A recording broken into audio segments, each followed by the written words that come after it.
I just discovered something no one ever told us about medieval feasts, and once you see it, you'll never look at castles the same way again.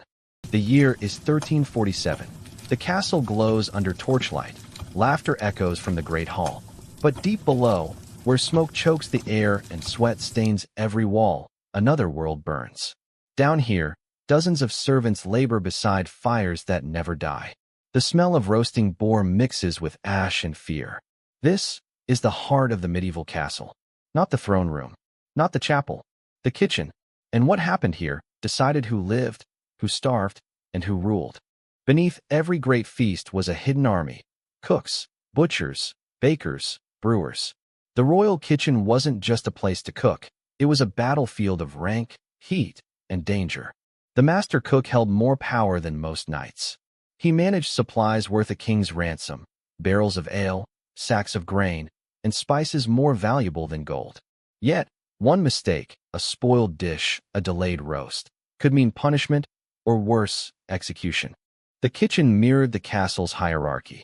At the top, the master cook. Below him, assistants, spit boys, pot scrubbers.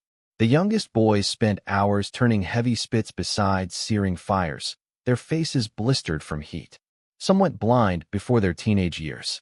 Yet, these forgotten servants kept the nobility fed and the kingdom alive. In a world without refrigeration, flavor was power. Spices weren't just taste, they were status. A pinch of saffron could cost a month's wage. Pepper was locked behind iron chests. Only the wealthy could afford meat seasoned like royalty. The rest? They boiled what little they had and prayed it lasted the winter. The medieval kitchen was deadly. Fires, boiling oil, and sharp blades filled every corner. The smell of burnt skin was not uncommon. Rats carried disease, and spoiled meat could kill faster than any sword. Yet they worked, day and night, to feed a lord who might never know their names. Above, the banquet began. The hall glittered with gold cups and laughter, roasted boar, honeyed wine, dancers, and music. But below, the kitchen roared with chaos. Cooks shouted, dishes clattered, grease splattered. And as the nobles raised their goblets, a young kitchen boy slipped on the wet stone floor.